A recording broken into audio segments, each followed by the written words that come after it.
Welcome back to another episode of Green Planet, Blue Planet podcast. My name is Julian. I'm your host today, and I'm sitting here with Wadia Ait Hamza, who is the head of the Global Shapers community. Welcome to the show, Wadia. Welcome, Julian. Thanks for having me. Absolutely. So, Wadia, maybe we'll start at just the Global Shapers community at large. From your perspective, what are the Global Shapers and why are they so important? So the Global Shapers community is a network of teams around the world, and we are in 378 cities in more than 158 countries with around 7,500 shapers. It's a global family of young people who have great potential and great achievements who wants to do something for their local community. So it's something needed because we hear a lot of negative stories, and the young people have this capacity to change the narrative that the world, it's not perfect, but it's a good place to be in and to be living in. So the shapers are shaping their community, shaping their world with this positive narrative, and also with a positive attitude in bringing projects to the local community without having a counterpart or financial counterpart for it. Got it. So it was an initiative started by the World Economic Forum in, I believe, 2011? Exactly. Right. And I think one of the mind-blowing facts that is being mentioned within the Global Shapers community quite a bit is that, what is it? I think 50% of the world's population are under 27 currently. Yeah. Right. So there's a lot of young people that basically... A lot of young people, but also how many people are listening to those young people? Mm-hmm. If any decision is being taken now and the young people are not listened to, then it's too bad, because unfortunately those young people are the ones who will be living the consequences of those decisions. So if we don't include them right now and today, I think we have a big problem. Absolutely. So tell us a little bit more about impact and creating social impact, because this is kind of like a buzzword that's coming up more and more in society. But what does it really mean to you and to the Global Shapers community? So for us, it's an easy definition. Impact is impacting the life of at least one person outside of your community. We don't want to go into complex definitions, because we want the young people to decide what are the issues they are tackling, be it health, be it education, be it infrastructure, be it social cohesion, up to them to decide. And I don't think, and it's not fair to compare a health project with an education project. So that's why we said, as long as it impacts the life of one person outside of your community, that's for me impact. Got it. So impacting people outside of your own kind of inner circle. Yes, exactly. And if you see it now with the community, we are in 378 cities. We ask the hubs to do at least one project per year. So if you put the sum, it's millions of people impacted just by small actions at the local level. Got it. Well, that's a very, very important piece, I believe, to impact in your local community and kind of organize globally. What comes up for me personally always is, what are the values or the kind of the direction signs we're following? Why are we meeting, and what are the values we gather around?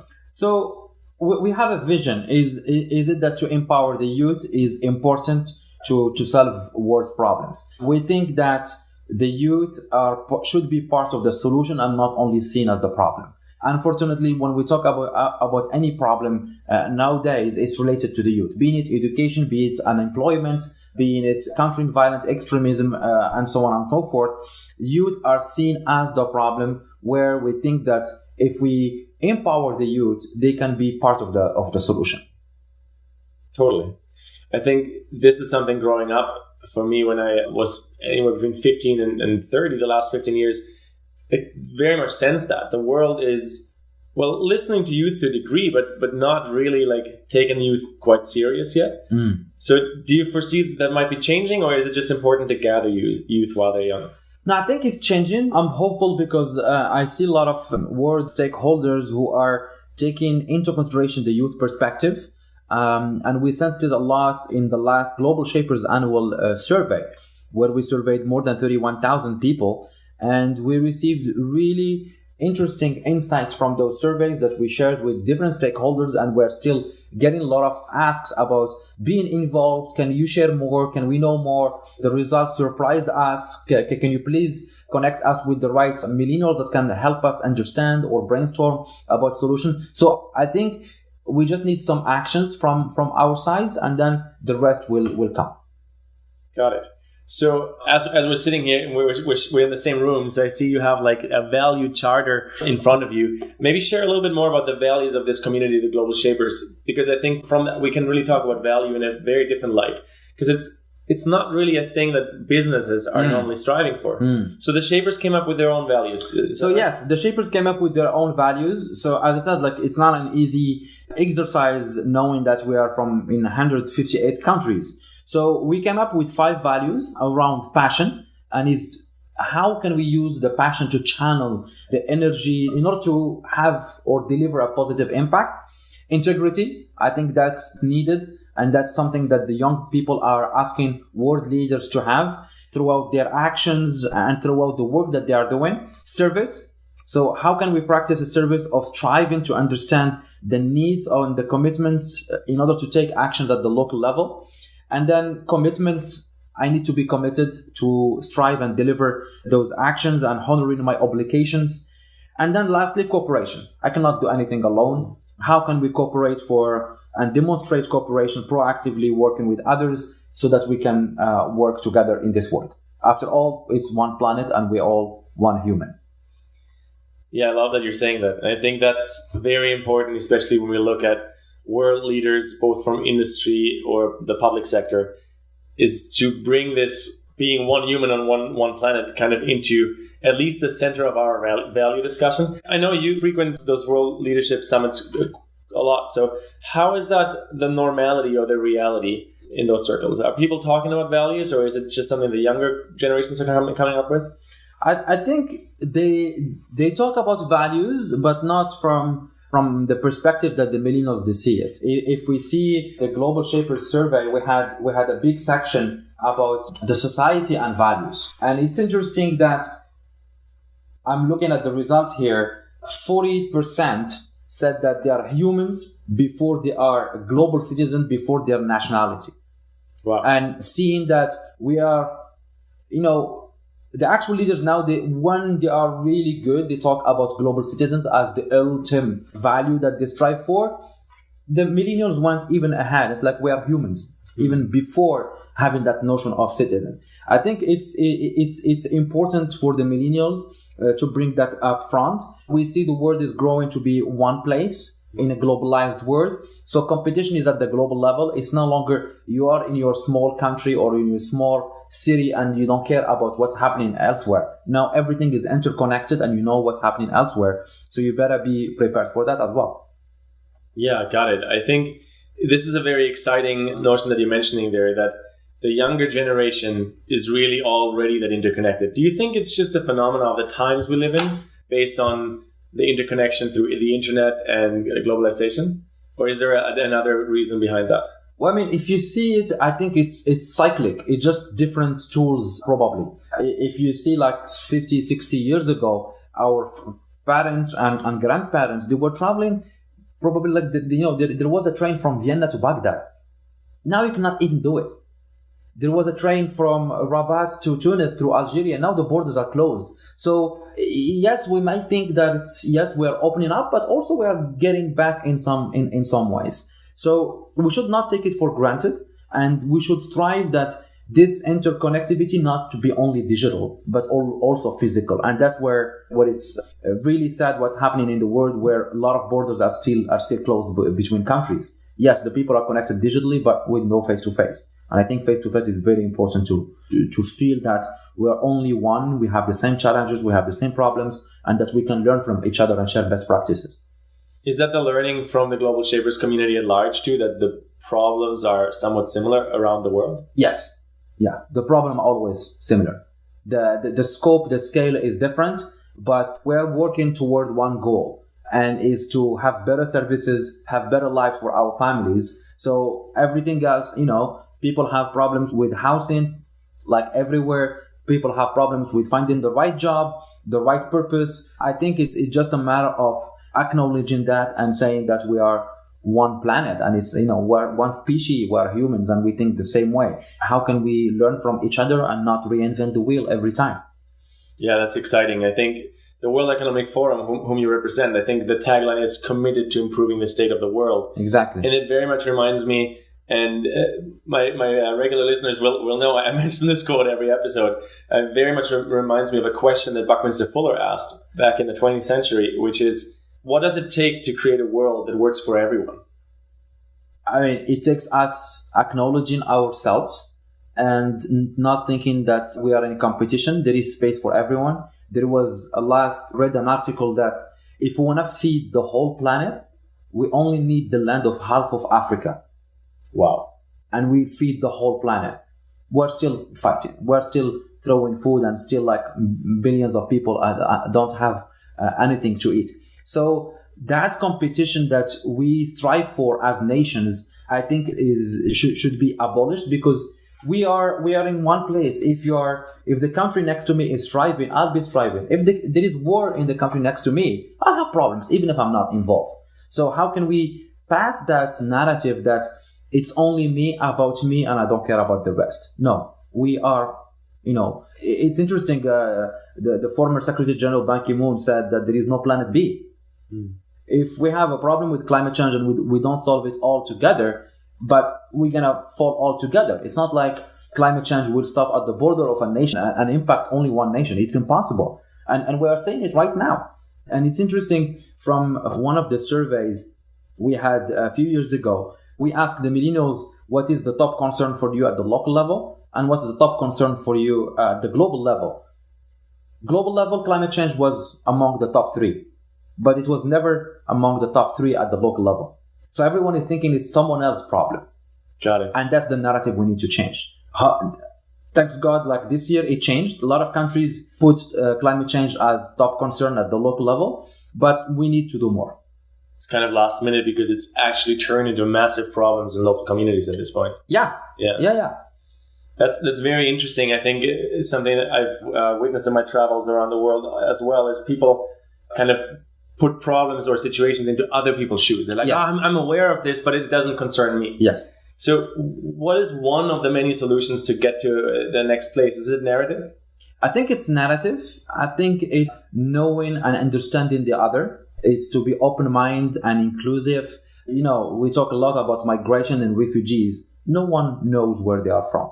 And if you or your listeners watched a really nice video about DNA test, where they asked people what they think of their country next to them, and they were like, no, they are the enemy, blah blah. And we did the test, they found out that they are from those countries. Absolutely. No one knows, and I think it should be like mandatory for world leaders to take DNA tests to be aware of where their origins from. That's a great idea. Let's make that happen. I think we're like 99% DNA the same anyway. Yeah. So we all came from the same place. No one is like, so that narrative also of the other, I think is very dangerous for the world. But I'm hopeful. Through the Global Shaper survey again, we asked the youth, would you welcome refugees into your country, into your city, into your neighbor, into your home? And I will not welcome them. And you will be surprised that 72% said I will welcome them to my country. 51% said I will welcome them to my city. 49% I will welcome them in my neighborhood. And 27% I will welcome refugees into my home. Wow. And only 7% of the millennials say I don't want to welcome the refugees. So we have to work on the 7%. But if you check that, and that's among 30,000 respondents. Yeah. If you take that and you take it to what the world leaders or many countries are doing, it's just the contrary. And that's why it's important that we should include the youth into the decision making and into those discussions, because they bring a fresh perspective. Yes, some may say it's naive perspective, but that's the reality. They are aware of those concerns and they are willing to address them.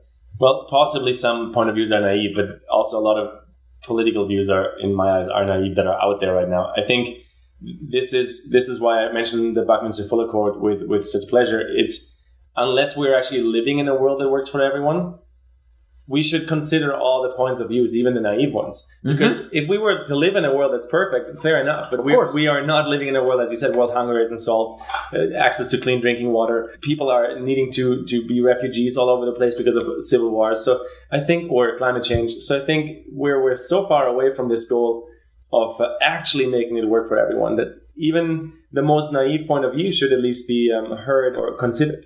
Exactly. I mean, at the end, who is right and who is wrong? No one knows. No one knows.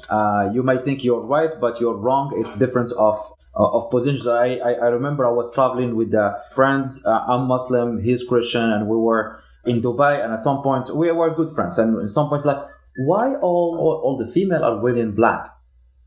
And I told him, like, why all the men are wearing white? And he's like, yeah, because in my culture, black is the color of death. That's the color you wear in funerals. I was like, well, in my culture, the color of death is white. And that's what we wear in funerals. So who's right, who's wrong? No one. Yeah. And I think that can be for anything, for any topic. Even science. I remember the day I received my DNA results, I went to my father, I was like, look. And he looked at me like, true, till another day. Even science can change. Absolutely. So who's right, who's wrong? Everyone and no one. I love that you're mentioning that, Wadia. I think this is very much the reality check. We're so opinionated about what we believe in and with the facts we've kind of learned, but they are changing. And I think how often have I looked back and I realized, I don't have this opinion anymore. And I used to stand up for it with such vigor, right? So very interesting.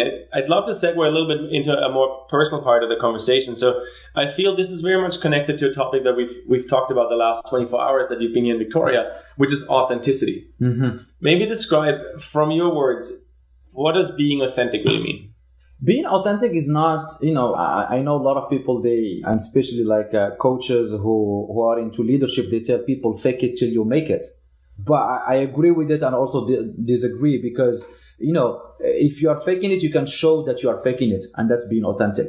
Being authentic is being vulnerable, is being self, being open to others, and just being who you are. People will appreciate who you are rather than who you are trying to become. So I think for me, authenticity is linked a lot to vulnerability. Beautiful. I totally echo that. And I think vulnerability is something, especially in the global brother culture between men, is a topic that really needs to come out a lot more. Yes. It's how do you authentically share your vulnerability as a man so you're not seeing it as a weakness, but you're actually seeing it as a strength. Oh, of course. Like, I don't know if it's the case here, but we grew up in society with like, men should not cry. Yeah, very much the case in Canada. Yeah, so what if you cry? What's the worst that can happen? So I think vulnerability, it should be part of who you are, because no one is perfect, and we know that. We're just trying to fake it. That people are perfect, but we know it's not the case. I'm happy to hear that. I know that you also get to spend a lot of time with Professor Klaus Schwab, who's the founder of the World Economic Forum. What have you learned just by osmosis, by being around him, by seeing how he interacts with world leaders? Maybe share like an insight or two of how that feels like and what that looks like. Yeah, I mean, Professor Schwab is someone for me who's an amazing person because he's visionary.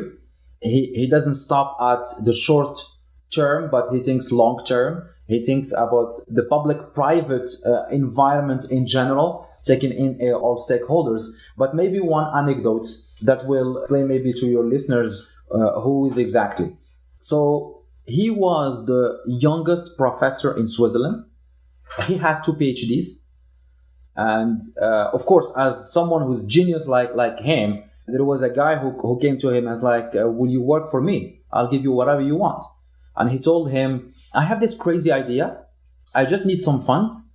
So if you give me 50,000 Swiss francs, which is approximately 60,000 Canadian dollars, if you give me 50,000 Swiss francs, I'll try to work with this idea.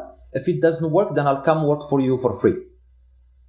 The other guys are like, yeah, that's a good deal. Here is your great suggestion. Here is your 50,000. Let me see what you're going to do. That idea was the World Economic Forum. Wow. That's how he started that? Yes. No way. I did not know that. Yeah. So that other guy never got hit. They got Klaus award. He came to the board. He came to the board and he got his money with interest. But that's how vision. That's also its link to purpose. Yeah. If you know your purpose in the world, like a lot of things will happen and you will do whatever you want.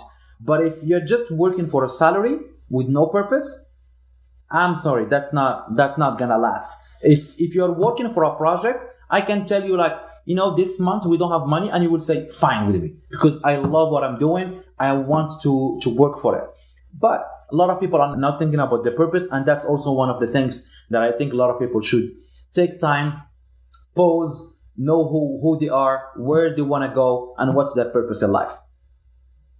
I love that you segued into purpose. This is my favorite conversation. I think purpose, it's very funny. I know you speak a little bit of German. In German, if you translate purpose, it's the word Berufung. Mm-hmm. And Berufung is almost the same as Beruf, which is loosely translated job. Yeah. So there's like a circle between having a job and being in purpose. Within the linguistics of the German culture. And when I kind of came to the English-speaking culture, I was always looking for that link between what we do and what we call work and purpose. Mm. And I think purpose is something, as you said, if we were to live in a world where every human is educated, challenged, and empowered to be in their purpose, we would live on an even more fantastic planet. Totally. So maybe tell us a little bit in your words, like, how do you think we could help more people to be in touch with their purpose? I think they should just ask themselves why. Why they are in this planet. If it's just to be another person in this planet and be someone who just using the resources and then go, you don't have a purpose. But if you want to leave a trace, you want to leave something for the next generation, you are striving to give the best life for you, for your family, for your beloved ones, you're starting to have a purpose. But then if you want to love and give something to the humanity and help them and strive for peace, strive for equal opportunities for everyone, then you have a purpose. And the purpose cannot be always linked to doing a project or doing charity, or it may be that, but you can be in a tech company and, putting your mind and your brain to service and create services for the humanity. You can be a teacher and you know that your purpose is to some people, the kids in your class to have a successful life. You can be a doctor and thinking of how can I save more lives? How can I strive to be the best at my job? Imagine if we are in a world where everyone does their jobs perfectly. How that world will be. Just imagine. It's like utopia sometimes, but we can be there. We can be there. It's certainly worth imagining, and it's certainly worth kind of creating a larger vision. And I think where everybody does their own perfect, in kind of to take what I heard there from you, is really the perfect within their own authenticity. Right? I think when we are authentic, we kind of want to ask those questions. Why am I even here? Mm-hmm. This is literally how it happened for myself. I kept asking myself, what am I even doing on this planet? Yeah. And then at some point you come up with a sense of clarity. When you have a sense of clarity, I feel like go run with it, right? Sounds like Professor Klaus Schwab had this clarity around his vision that he said, you know what? I'm confident enough and I have faith enough that if I get 50,000 francs, I'll make it happen. Yeah, exactly. Very, very interesting. Another question for you. Do you have any form of routine to start your day, or any form of kind of getting into the zone or into the flow to unleash your purpose into the world? No.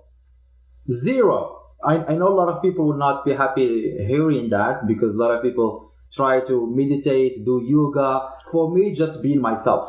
I wake up as everyone, get dressed, and then head to work. I don't even eat breakfast. So maybe that's the routine. I don't eat breakfast. No breakfast. That's your routine? No breakfast. Well, it's called intermittent fasting in the kind of new culture. You fast for a little bit longer, so between dinner and lunch, basically. Yeah. Interesting. I mean, this is why I'm asking the question. I'm a big and firm believer, and you mentioned that as well, Wadia, that there is no real right or wrong in how to live a life. So understanding how many different people can have different lifestyles is a path to freedom, And the diversity is our richness. 100%. What is happiness to you? Traveling.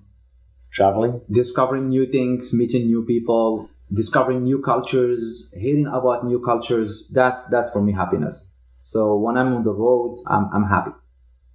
Wonderful. I relate to that. And of course, my kids. But that's more than happiness. Wonderful. Another random question. If you, Wadia, had $13.7 billion tomorrow in your bank account, just because you have them, $13.7 billion, what would you do with it? Nothing on that day. On that day? Yeah, buy an ice cream. I don't think money is my purpose in the world. Yes, I want to live a nice life, but I'm not striving to have $37 billion. So I'm not gonna have it.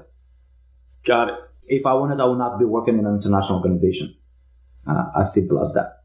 So what I'm sensing is you feel so in purpose with the place you're at that you're just. It's about purpose. It's about purpose. It's about living that. Yeah. Powerful. I like that. And I have one last question for you, which I love asking. And I'm not looking for a right or wrong answer. What I'm wanting to hear is kind of your own take of this visionary perspective. So the question is, if we as humanity had a 200-year vision for planet Earth, what would yours look like? Inclusive, peaceful world. Everyone is included in an equal world and peace. Yeah, I love that. I think those are the two things that we need to strive for. The rest is just we're complicating our lives and ourselves. Yeah, here. Is there anything else you want to share with Global Shapers listening, or anybody else? Is there any message that you still in your mind that you want to get? But I think the most important thing is to be conscious of the world we're living in terms of who we are, and also the responsibility that we have. If you see the world we are in, and if you see like a country which is everyone says like is the most developed country like the US, and how many people have master degrees or MBAs, it's not more than 2%. And if you're already listening to this podcast, it means you have access to technology, you have a house, you are living a good life, and that doesn't represent even 1% of the world population. So either we want it or not, we are an elite, and it's our responsibility to work for this goal. So we should not take for granted whatever we have now, whatever we're doing, but strive to do more and strive to be inclusive of the rest, because without the rest, I don't think we are fulfilling our mission and our purpose in life. Powerful. Wadia, thank you so much for taking the time. Thanks for visiting us here in Victoria, British Columbia. Pleasure. Thanks for ordering the sun for me. As long as it's here, I'm here. Well, it's here like, I think, 250 days a year. So, yeah, thank you. Thanks. I hope you too enjoyed this episode. Make sure to subscribe to the podcast on either iTunes or Spotify, Green Planet, Blue Planet Podcast, and join me and others in the conversation on Facebook, Green Planet, Blue Planet Podcast on Facebook. Wherever you are, have yourself a stellar day.